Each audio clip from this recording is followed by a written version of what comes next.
there's something else going on. There's some background stuff. There's some wider dynamics. Various research in large organizations, not necessarily in churches, but in large organizations, thinking about major changes, have said that there's often a variety of responses amongst groups. So a typical sort of variety might be that about 15% of people are really angry, whatever the change is. They get into that position of just being angry about what it is. Quite a large percentage would be quite fearful of what's happening, quite distrustful. Not quite as big, but a good number might be pretty uncertain about what's happening, but might be willing to give it a go. And then there'll be some who are really energized by change, really hopeful. So that's a sort of fairly common pattern. We recognize that there'll be a multiplicity of responses, whatever the change is. And we will recognize, perhaps as we think about our own context, that for some individuals, change is much harder than it is for others. As we look at those percentages, we might have in our own mind individuals who could easily fit into those different categories in our context, and we might think about what our own reaction is to that. So we know that change is there. We know that there'll be uncertain and sometimes really difficult reactions to it, potential for conflict.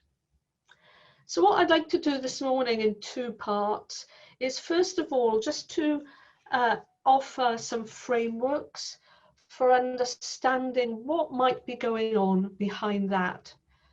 We know it's there. It triggers stuff in ourselves as well. So let's try and think, let's do a little bit of stepping back from trying to manage the difficult individuals and think about what's going on under the surface. I want to offer a couple of frameworks for understanding what's happening. And there'll be an opportunity to reflect on those.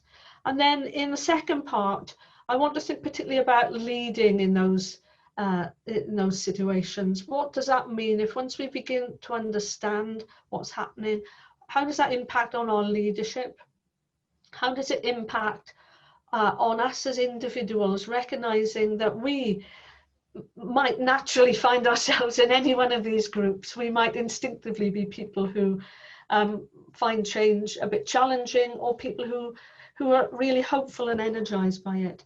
So actually, how does our leadership and our individual responses play into this? And we'll be thinking of some ways in which we can both support our communities as they go through change, but also think about our own resilience in leading through change. So that's the sort of structure we're going to follow this morning.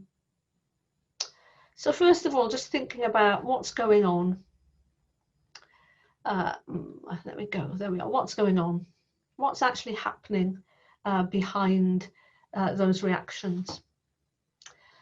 One of the things I like to do is to offer a systems perspective on this. As I said, as well as the individual reactions, we need to think about what's going on in a wider system.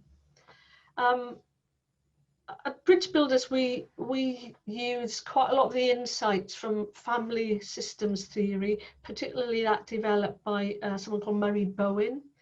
And Bowen did a lot of work with families where there were problem children or difficult children.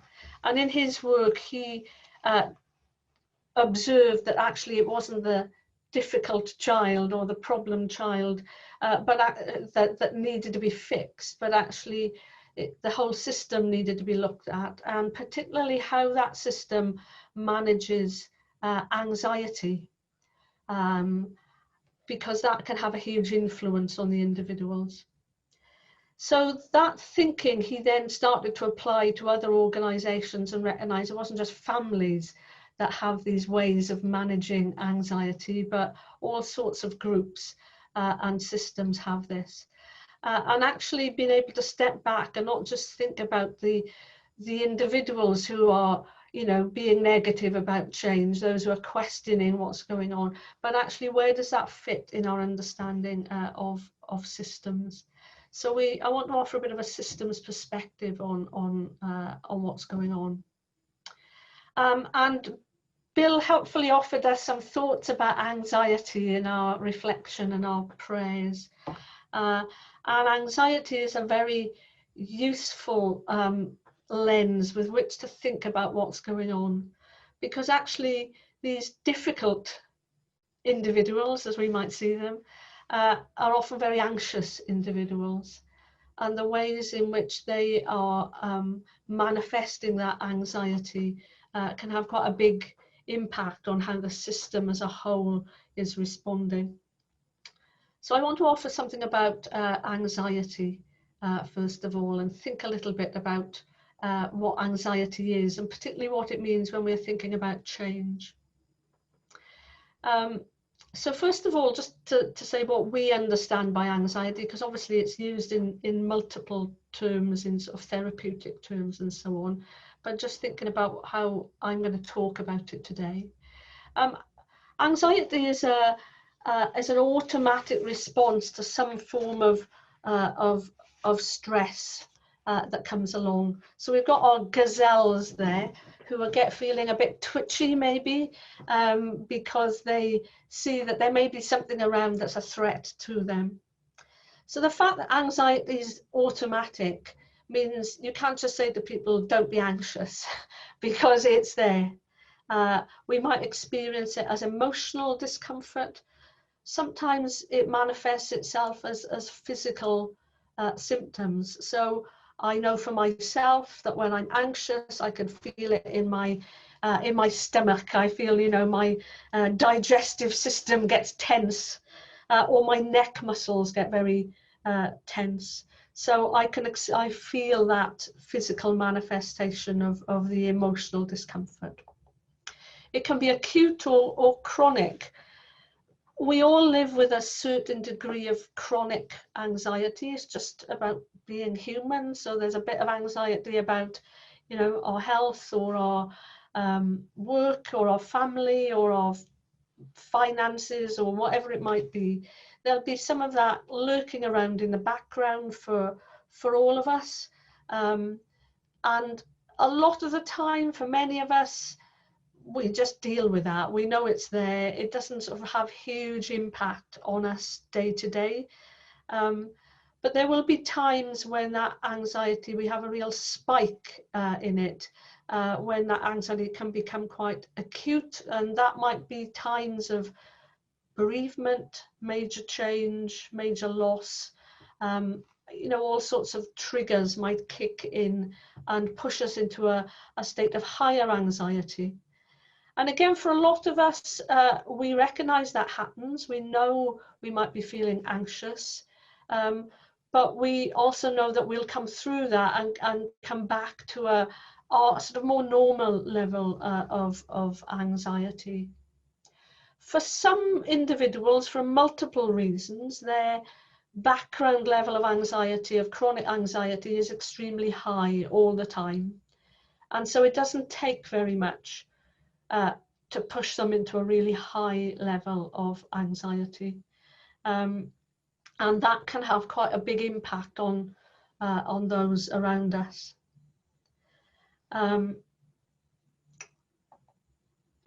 So anxiety impairs functioning. We know that it doesn't take an awful lot of anxiety to do that. So the day we are running late will be the day that we, you know, can't find our phone or lose our keys or lock ourselves out of the house or whatever it might be. So even a little bit of extra anxiety means that we don't function quite as well as we would like. And when that anxiety is high, it can have a really big impact on us, and we're more likely to say and do things that later we think, why on earth did I say or do that? What on earth was I thinking when I did that? But that anxiety, as I say, is an automatic response, and it's all about self-preservation. So those gazelles there are a bit twitchy because they think there might be a lion around. So that's what's kicking in. But that means that just being reasonable and saying, you know, it's all going to be fine is not necessarily going to help, because the logic doesn't really work at that point. Our instincts are taking over. So being nice or reasonable doesn't cut it. And so say it to people who are anxious, you know, don't worry, it's all going to be fine, it is not helpful. I want to offer a very highly scientific picture of the human brain at this point, just to say a little bit about where some of this comes from, and apologies to any of you who are experts in this area. But the human brain has got various parts of it. There's the reactive or the reptilian brain. That is the bit that's all about survival and self-preservation, and it is driven by instinct. So a lot of these anxious responses come from that part of the brain. There's the feeling or the mammalian brain that is builds connection with others. It responds to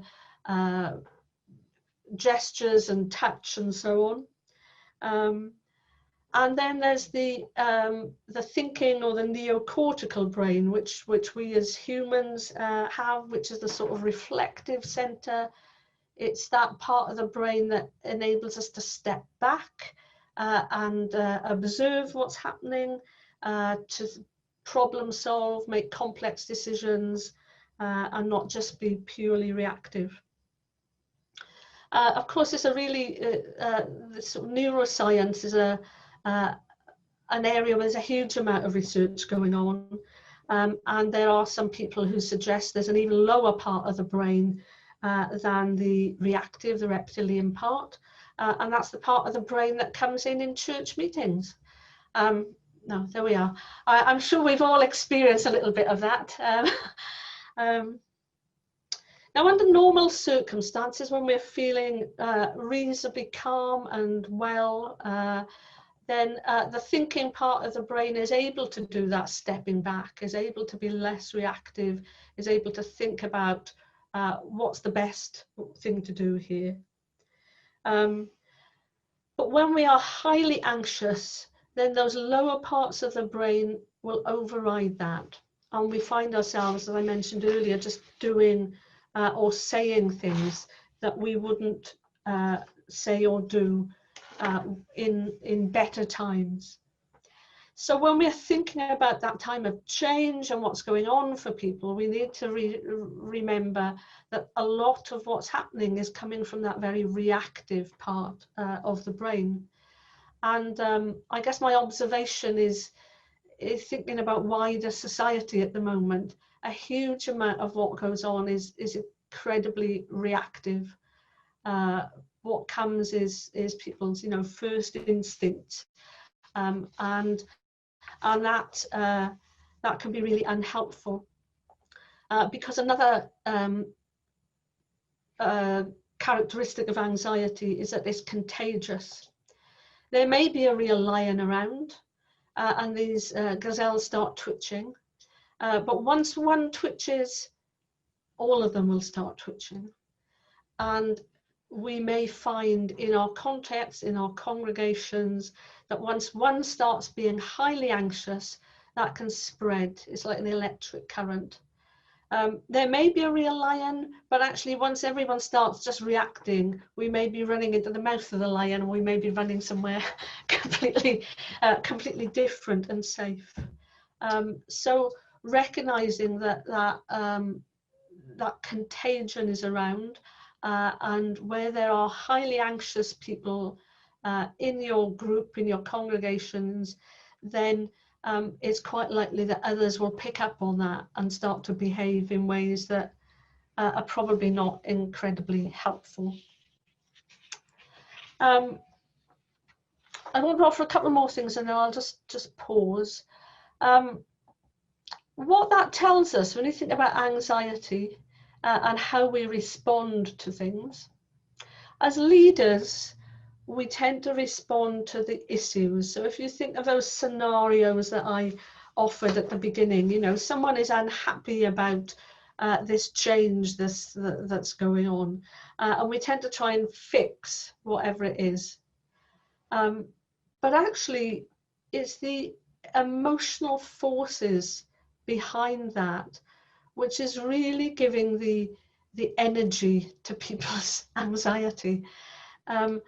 So we'll often find ourselves, I found myself in the position where you think, why are they getting so worked up about such and such? You know, it seems such a small thing. What we have to bear in mind is the issue itself may just be you know, might be quite trivial, but the emotional forces that are underneath that, for a variety of reasons, which we can explore, may be driving reactions which seem disproportionate. So as a leader, we need to be aware of what those emotional forces are, and try to be curious about that. I wonder what's going on for people. There's a degree of compassion, I think, that comes with understanding that people's reactivity comes from their anxiety. And we may find it difficult, you know, we may be exasperated by it, but actually just a degree of compassion that thinks this is an anxious person. This is not just a difficult person, this is an anxious person. It also helps to depersonalize some of this by being curious about what's going on for the other, that they're not just attacking us in some way. Let me offer a few characteristics of what anxiety looks like in people's behavior, and then I'll pause. So broadly speaking, when we're anxious, we tend to behave in one of three ways, very broadly speaking. We tend to become quite defensive about whatever it is we're being accused of, you know.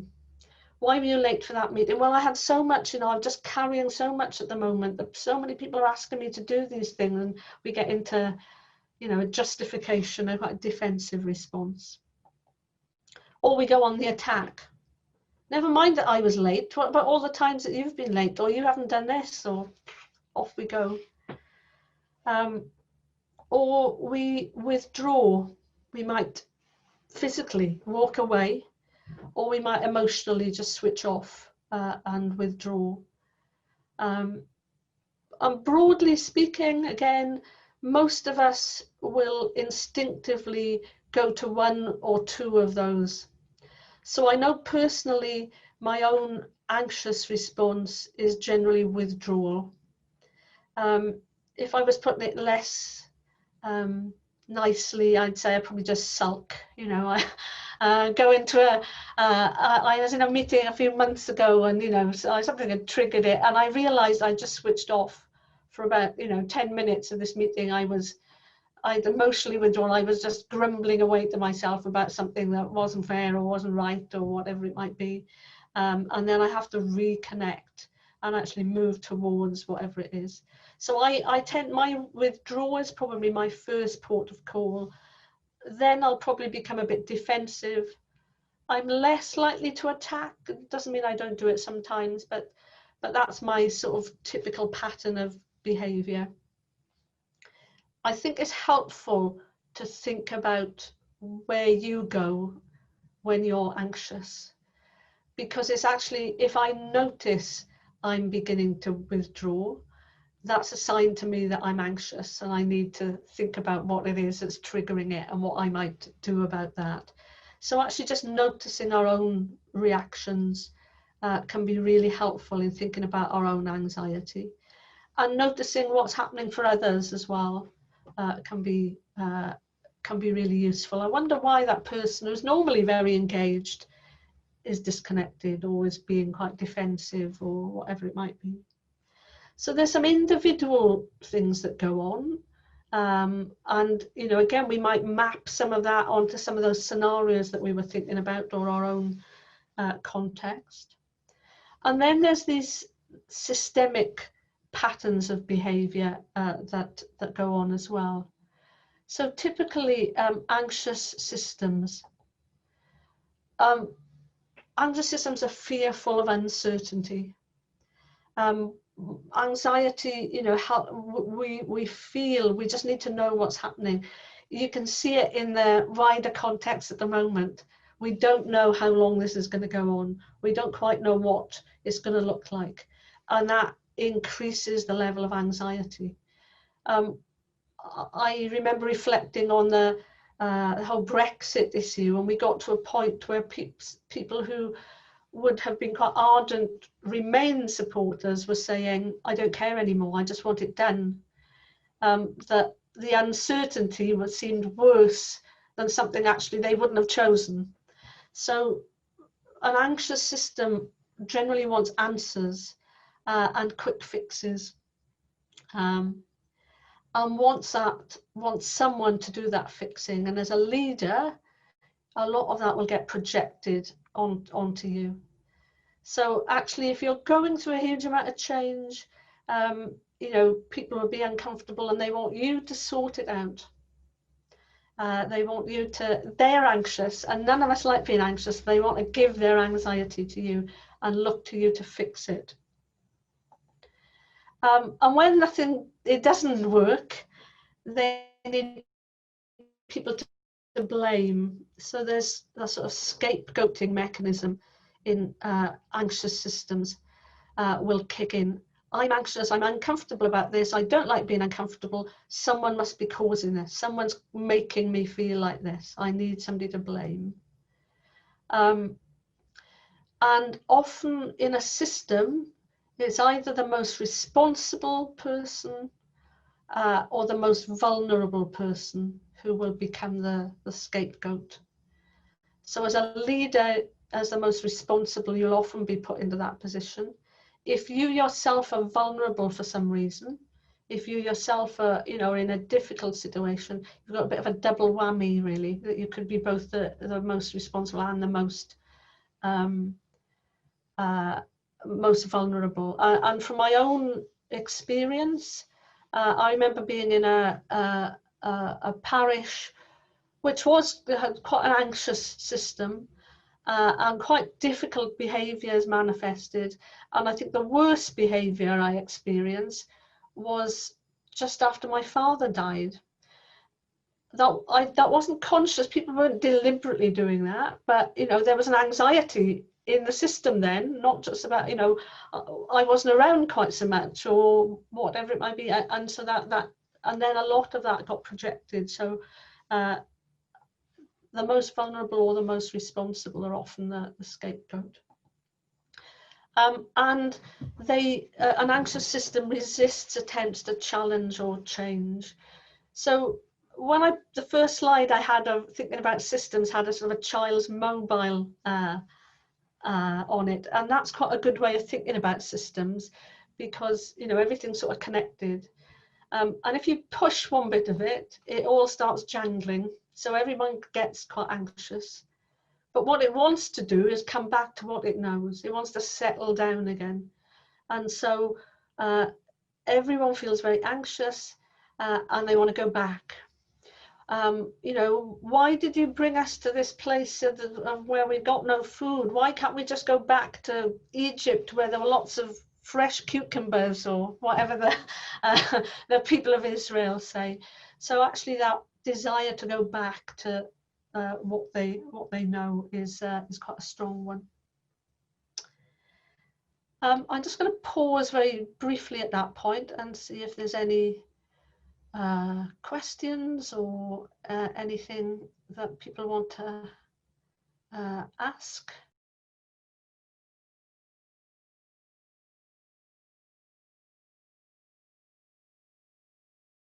So I want that systems and anxiety is sort of one way of thinking about what's going on. I want to offer another little framework which we find helpful in thinking about what's happening for people in times of change. So people fear change in all sorts of situations, but there might be some really core things that we are anxious about in change, things that are related to security, and relationships and status and control, you know, and you could project all of those onto COVID, probably onto Brexit, and you know, and multiple things. Actually, a lot of those are connected there. But what might impact individuals' capacity to deal with change? One is personal style. You know, there's an element of that some people love change and variety and so on, and others find it really challenging. So there is a personal style element.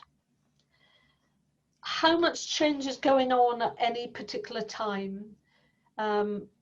So, you know, if people are facing multiple things at the same time, that can really impact on their capacity to deal with that.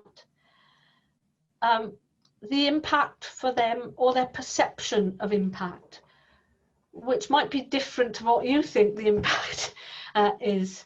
And that's, I'll show you a picture in a moment, but I think that's a really helpful one about thinking, actually, this is a really small thing, you know, why are they anxious about that? Actually, their perception of how it's impacting on those areas of security and so on can be quite significant. And then not just how much is happening now, but is this happening after a long period of, you know, change over a given time? So how much is going on, how much has already happened, can impact or how well people deal with change. Just on that impact question, this is something that I found helpful in thinking about how people are experiencing this. You know, is the change incremental? Or is it radical? Is it happening, you know, just like that, which is, of course, is a lot of what's happened with COVID. And actually our own perception of whether this is, you know, incremental or radical can differ. But that also you know, is this peripheral? Is this a minor change? Or we're just going to change the service times, you know, there's nothing much. Or is this core?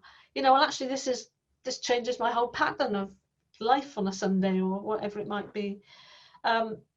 So actually, you know, where things fit into that little grid can, it's interesting to map that perhaps for ourselves and then try and map it. So what might it look like for somebody else in that context? Because we might perceive it as being, you know, down in the really low risk, low disturbance, but for someone else it might actually be a really core issue for them. So I think all of that impacts on how people understand what's going on. I want to offer a couple of just reflections on that. One is using some work by a man called William Bridges. This book is, it's at least, well, there we are, that's the 25th anniversary edition, and that's a fairly old book, so his book's been around quite a while. And then a little bit of theological reflection of thinking of the Psalms from Walter Brueggemann. So let me offer William Bridges first.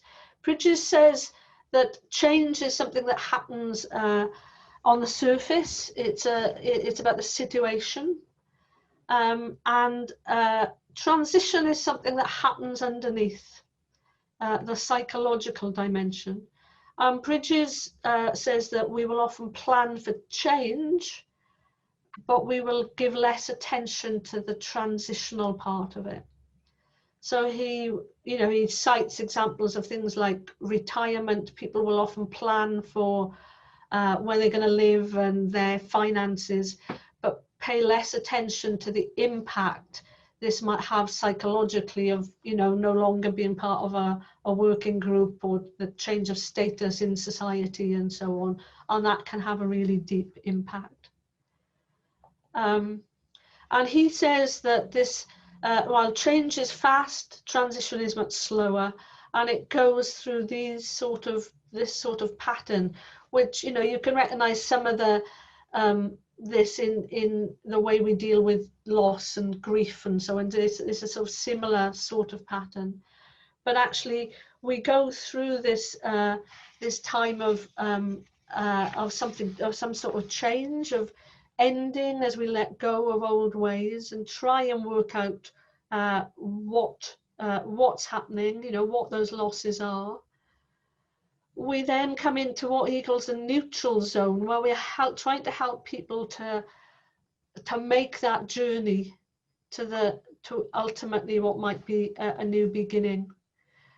And then we can move out of that into a degree of greater acceptance, and maybe even to see what the possibilities are in the new situation. That's a real whiz through something that Bridges offers there. A theological take on that comes from Brueggemann and his work on the Psalms. So Brueggemann talks about 3 stages of disorientation, orientation, disorientation, and a new orientation. And he cites examples of various psalms that are those which we are often our favorites, you know, the ones that we really like. They're all about giving thanks for God's blessings, and you know, that time of well-being and delighting in God's faithfulness. But he says we then move into a place of disorientation, those places where we don't quite know what's going on, where in the Psalms we get those real cries of the heart, often really uncomfortable ones, the ones that we you know, struggle with sometimes in public worship, where real anger is being expressed. But he says you have to move through that in order to come to a deeper understanding of the purposes of God, of the new orientation.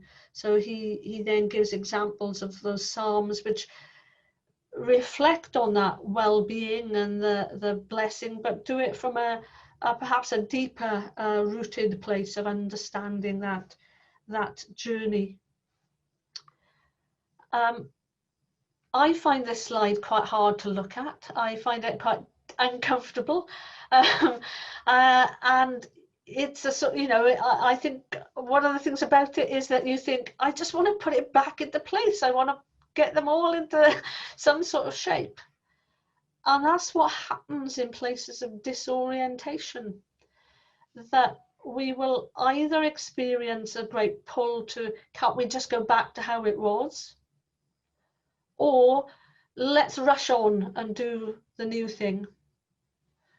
But actually we have to stay with that place of disorientation.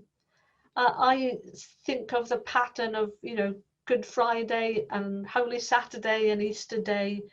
And actually most of us find Holy Saturday a really uncomfortable place. And actually we often rush off, you know, Good Friday, as soon as it's finished, let's start decorating the church or whatever. We find it quite uncomfortable to sit in a place of disorientation, particularly if it's for an extended time. But we do see that pattern in the life of Jesus as well. And I think of the Philippians 2, though he was in the form of God, he emptied himself and you know, became one of us. And therefore, through that emptying, through that self-giving, through the letting go, he becomes one who is exalted. Therefore, God has highly exalted him. So we know that these things we can recognize that pattern. And actually, there's an interesting thing about, you know, styles and personalities, about how we might place, where we might find a level of comfort in those things. I know my own sort of style, and sometimes quite like a nice wallow in disorientation, you know. But sometimes we want to go back, or we might be rushing through change, where actually we have to learn to live with that period of disorientation for some time.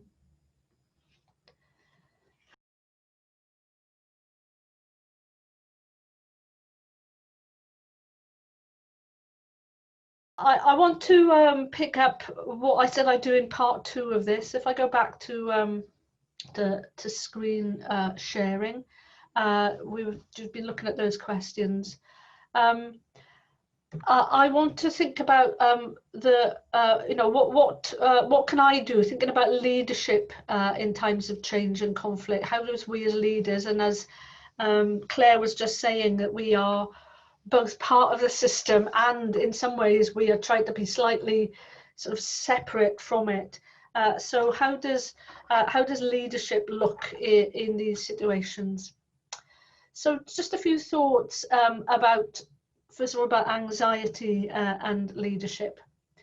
I'm always slightly hesitant in putting this first one up because I think it can be misheard and misread, but that idea that the health of systems depends on the health of leaders, I don't want that to be heard as here's another thing I'm responsible for. You know, I have to make this system healthy. I'd like you to hear it as permission to focus on yourself and think about how you can manage yourself well. That's not a selfish perspective, that actually is a really important one. And I personally believe, as my own personal experience in being a local church leader, but also working with others, that actually the gift of less anxious leadership is one of the greatest gifts we can offer, more than, you know, huge skills in lots of other areas, which are all good, but actually trying to think about how am I managing myself in this is hugely important. So take this as permission to think about how you can manage yourself, rather than another lot of responsibility for making sure everybody else is healthy, because I think it's absolutely crucial. I didn't put it on the reading list, but one of the things we pick up in our systems work is the work of a man called Edwin Friedman, who did a lot on leadership in faith communities, education, public life generally. American, sadly died now, but his book was one of his great books is called A Failure of Nerve: Leadership in the Age of the Quick Fix. And one of his key things is that actually working on our own understanding, our own management of anxiety is a huge gift to the systems we are leading. The second thing to think about is how anxiety can sometimes manifest itself in the way that we are leading. So as well as, you know, the individual behaviors that we might exhibit, the defend, attack, withdraw, we might find ourselves either over functioning or under functioning. Those are the sort of classic extremes that we might go to. So the over functioning might be taking all that responsibility, or being quite you know, this is how it's going to be, this is what I say, this is what we'll do. That quite driven leadership can actually be a manifestation of anxiety that comes from trying to overfunction. The flip side of that is when we find ourselves so caught up in other people's anxiety that we find it difficult to know what we're going to do, till we're pulled in all directions. So we end up doing nothing. You know, I mustn't do this because that will upset so-and-so, or this will cause, you know, someone to be unhappy, and we find ourselves trapped in this being pulled by others' anxiety and end up doing nothing. So those two extremes can be signs that we are functioning in quite an anxious way, either taking everything on or just sort of freezing, if you like, in the midst of it all. And Murray Bowen, in thinking about systems theory, says that a lot of this anxiety comes from the deep human tension between separation and togetherness. So, and and theologically we would relate to that as well, that we are each made individually in the image of God, but we're also made as members of the body, and actually walking that tightrope between how we manage our separation. So we don't want people who are disconnected. I'm going to do my own thing, I don't care what anybody else thinks, I'm completely separate to that. Or we are so sucked into the system, so part of the system, that we're unable to think for ourselves. That togetherness, that I become, we talk about fusion. I had a colleague in a team ministry I was part of, and there were times when I felt she'd almost fused with the congregation of the church. She found it very difficult to think of herself in separation, and that became quite limiting really on how she was able to exercise her leadership.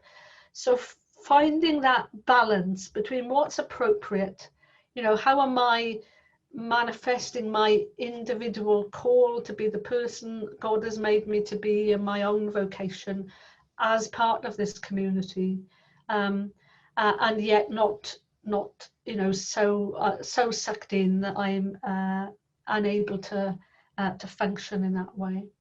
So that tension is there. So all of those things we might well be aware of when we are navigating this bit of a minefield of leading through times of change.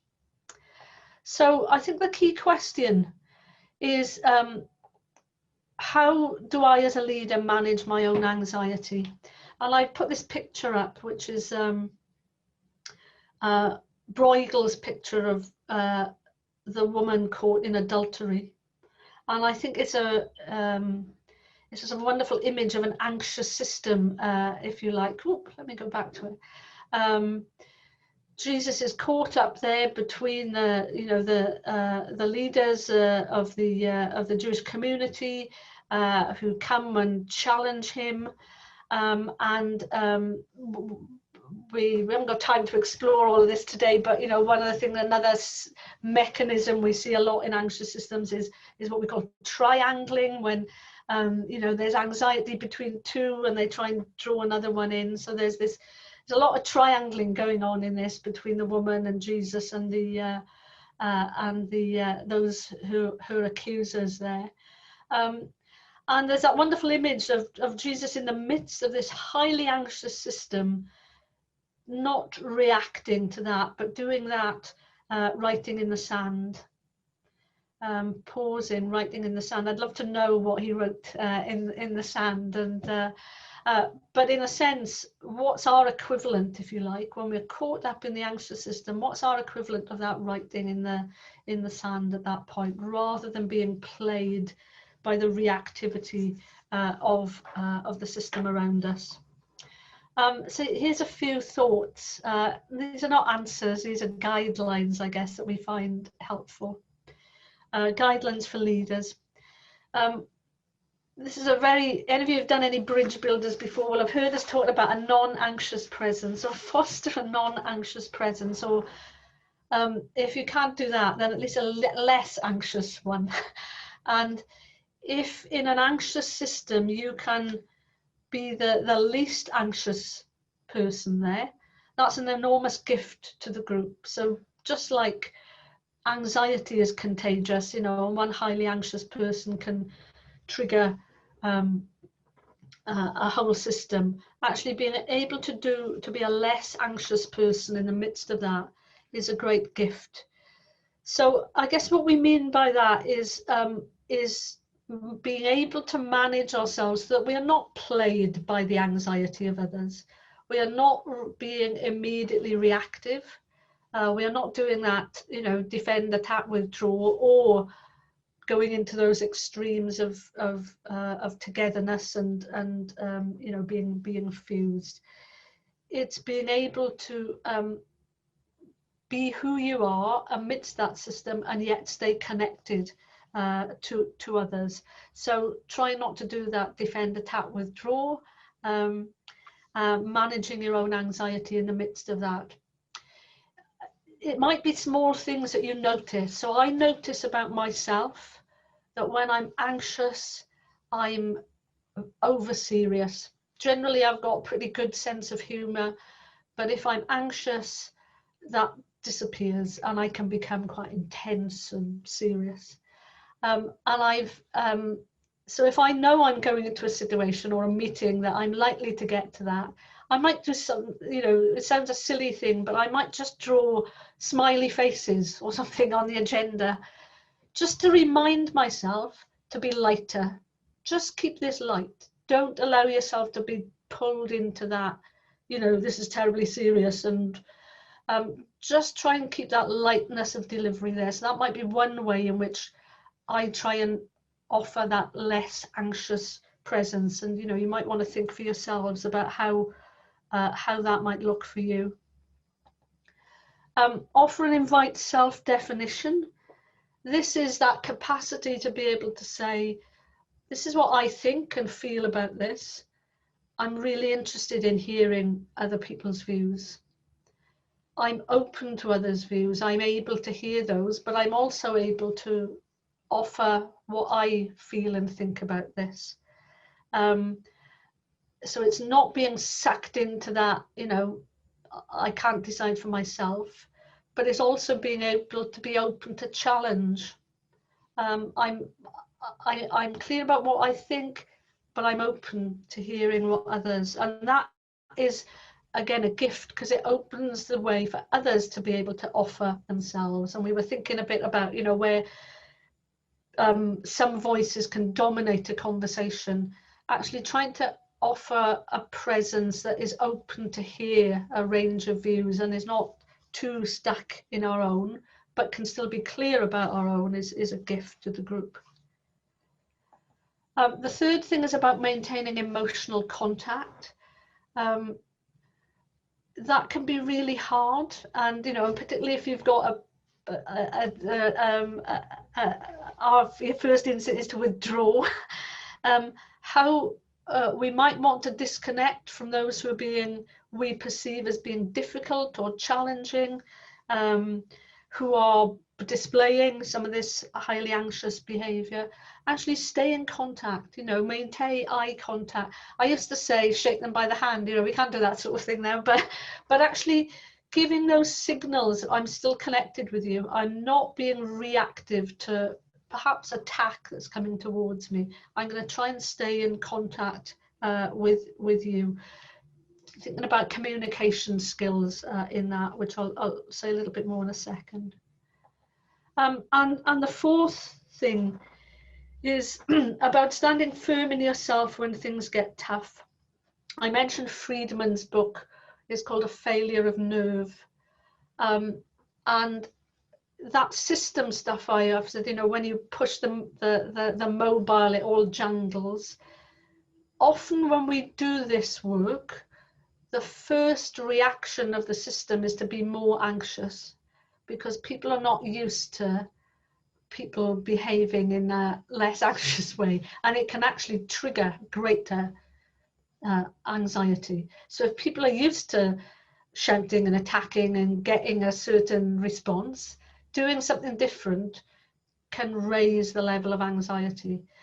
And it's really important to be able to maintain your own convictions in that moment. His book is, I said, A Failure of Nerve. He says that what usually happens is people start this work and you get a reaction and you think, oh, this is not working, and stop. And actually holding your nerve at that point is hugely important.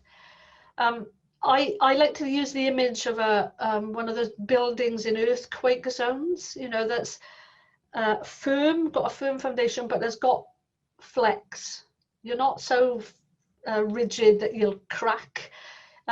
You've got a bit of flexibility. You're open to hear from others, but you're also able to stand firm when some of that comes. And one of the biblical images, verses that I find helpful in this from 2 Timothy is that God has not given us a spirit of cowardice, but a spirit of power and of love and of self-control. So I think all of those things, what power do I have? How am I able to use it? How am I able to do that in a spirit of love, in staying connected with the other, and manage my own sort of self-discipline in the midst of all of that. So a few guidelines there. As I said, we will get reactivity from people. Having someone who's being the non-anxious presence can be quite challenging. So what do we do in the midst of all of that? I'm going to whiz through those. You know, we saw that pattern of what happens, that reactivity. So one thing I would say is expect resistance. Don't be surprised by it. Don't see it as failure if people are resistant. Expect it, because you're asking people to move and change, and that their anxiety levels will go up. So don't be surprised by that. And a few ideas about what we do with resistance. First of all, move towards it. Explore what that's about. That sounds, you know, that's really difficult for you. Can you tell me a bit more about why that is? Move towards it. Try and understand why people are doing that. So don't just argue back. Tell me a bit more about what's so difficult there, or, you know, help me understand why this is quite challenging. Move towards it. Doing some of that non-anxious stuff there.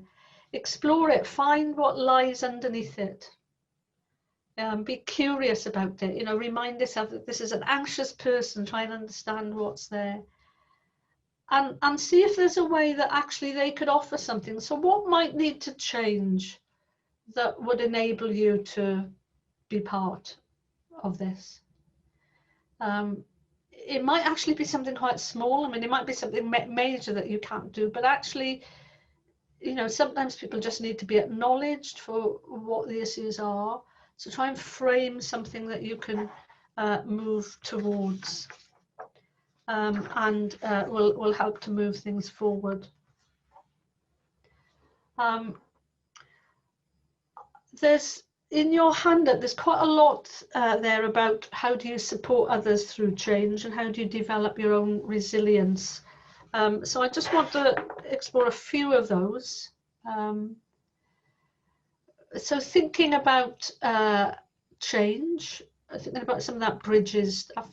First of all, just acknowledge what is being lost. Acknowledge that this will be painful for people.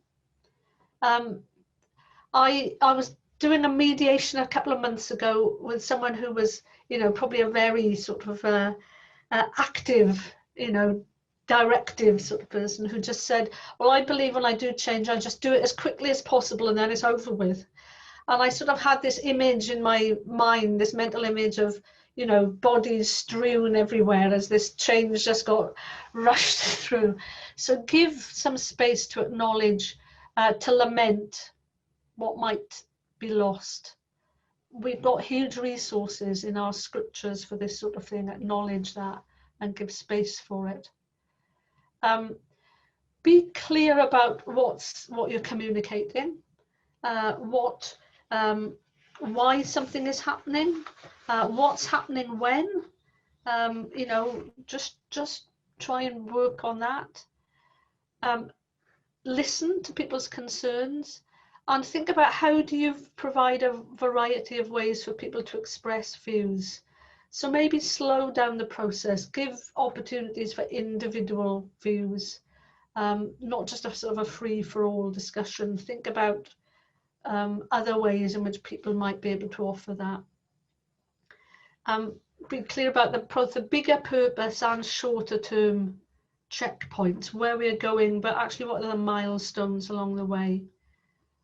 What are we learning about this as we go along, and helping people to understand where they belong in the process, because I think it's often the reaction is, You know, those things about security and relationships, people feel they're being left behind. And then for yourself, reflect on how you experience change, because we will all have this, you know, some of us will be those who want to go slowly, some of us will want to sprint. What's your own experience of change? Build in habits of review and reflection for yourself. Think about your communication skills. How am I going to do some of that clear communicating and manage these meetings? That thing about welcoming disagreement. It's fine. Disagree. No, be open to thinking about how others express things and try not to take it personally. Think about what the process is, as much, if not more than what you want. How am I going to help people to get there? What do we do along the way that will help that? Keep a sense of perspective on what you are and you aren't responsible for. You aren't responsible for keeping everybody happy. And if you can let go of that, that's a huge thing. People will be uncomfortable. You can help them journey through that disorientation, through those transitions, but it doesn't mean you have to keep people happy. And if you're feeling powerless, ask yourself, what power do I have at this point, and how am I choosing to use it? How am I using it? Am I doing it to enable others on that journey? You know, and how am I choosing the power that I do have? That's a real whistle stop tour, sprint through quite a lot of information there. Let me just stop sharing a second, and I think there's quite a few things coming through chat, I think. So again, I did offer some questions for reflection, I think, which are there. Let me go back. 3 things there about some of that less anxious leadership and leading. They're on your handout, so you might want to frame your conversation around those questions, but feel free to use that time for general discussion if helpful. So should we do 10 minutes in groups and then come back and do a plenary?